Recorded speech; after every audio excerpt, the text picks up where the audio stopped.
Hello, hello, hello. I am upcoming sterile processing technician Tierney Tennell, and you have now tuned in to my podcast. Thank you so much for listening to me on today, and I really hope that you enjoy.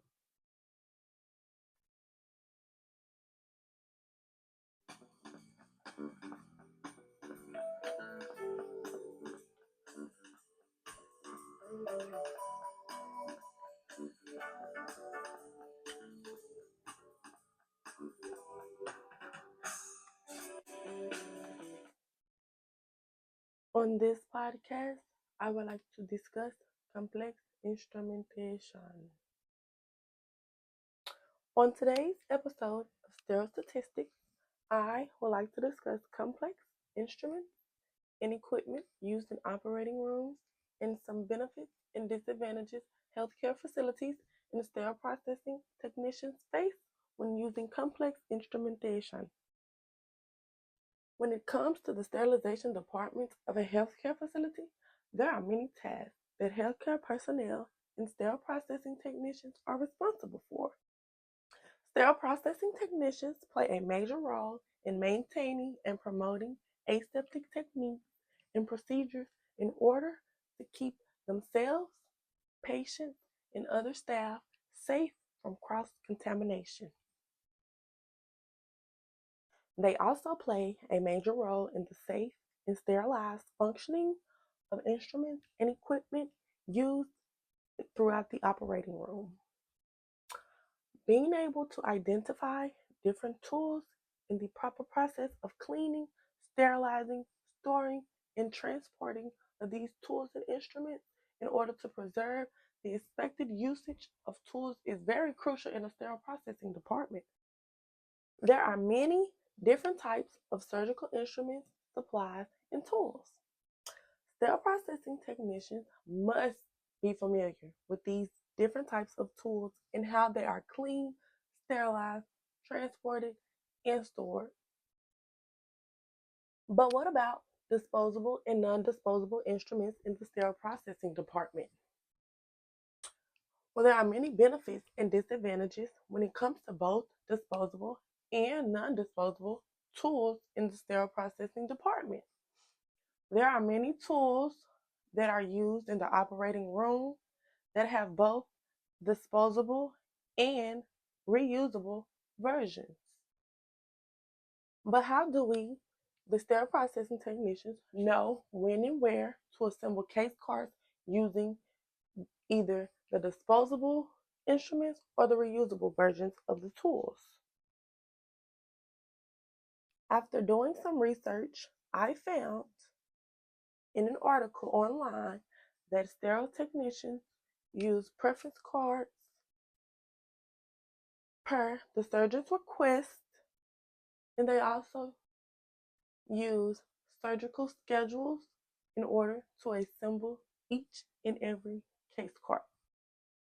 Disposable instruments and supplies are discarded after each use, so they have to be financially replaced after each use, whereas reusable items that can be sterilized and reused on multiple occasions provide facilities the opportunity to preserve some of the tools for an extended period of time before having to discard them and replace them.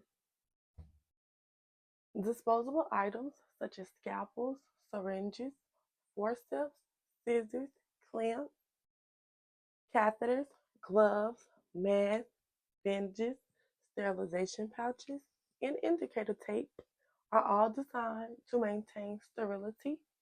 They reduce the infection risk and streamline procedures in healthcare settings. While disposable instruments and tools can be cheaper initially, the cost of continuously having to purchase these tools can add up to be very expensive in the long run. You also have reusable instruments and equipment such as complex and more advanced surgical equipment like robotic instrumentation, powered instruments, autoclaves, and ultrasonic cleaners.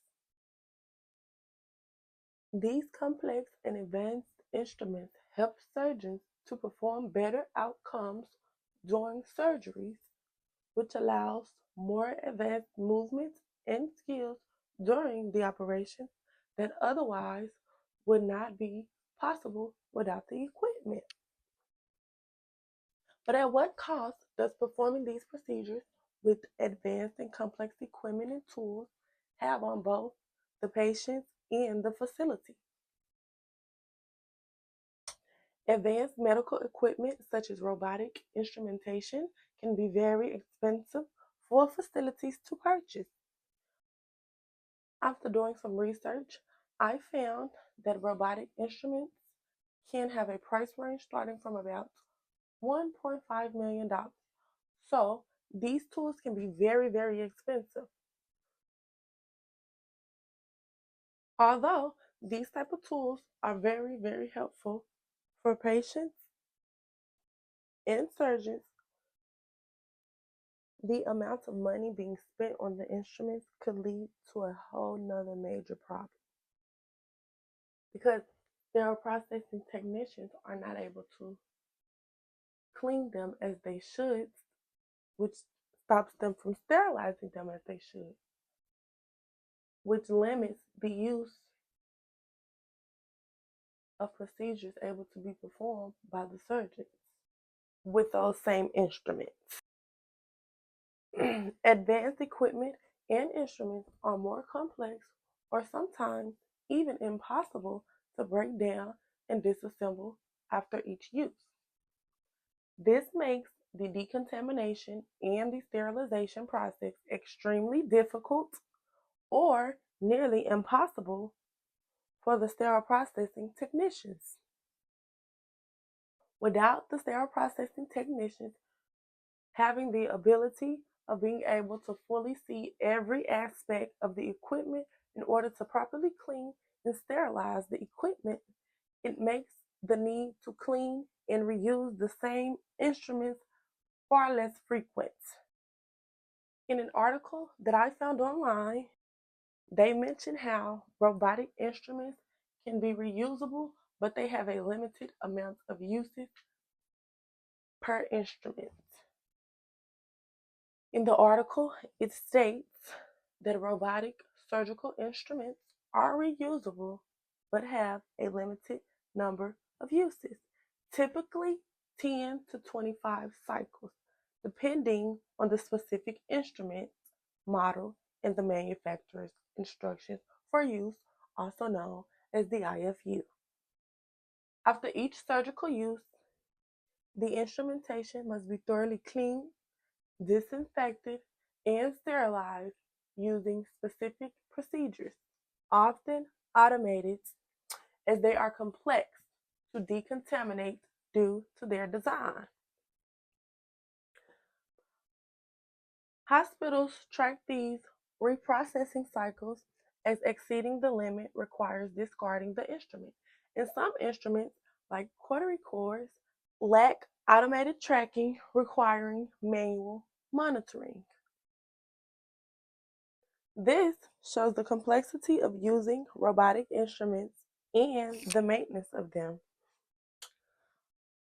Although robotic instruments are very helpful for completing successful operations, they can be very expensive, especially since facilities only get a limited amount of uses for the instrument.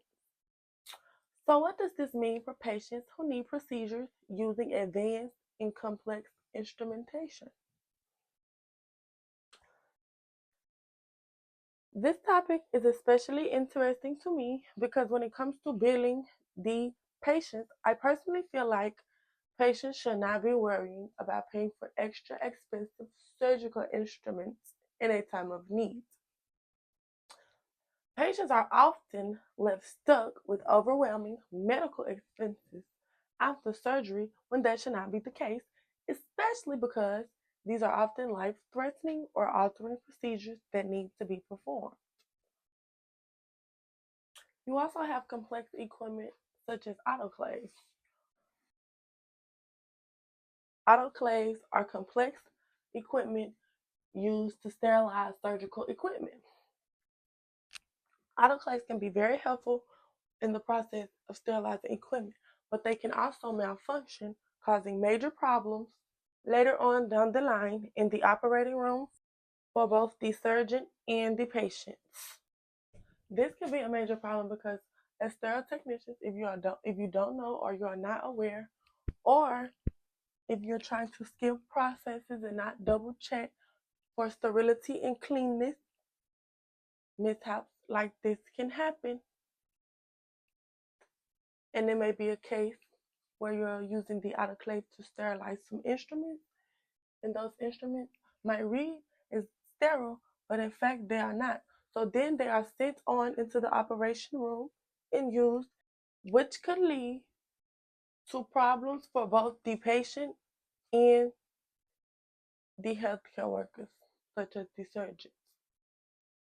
A simple mistake like this can lead to major problems, such as cross-contamination, injury, infection, or even worse, patient death, which we do not want.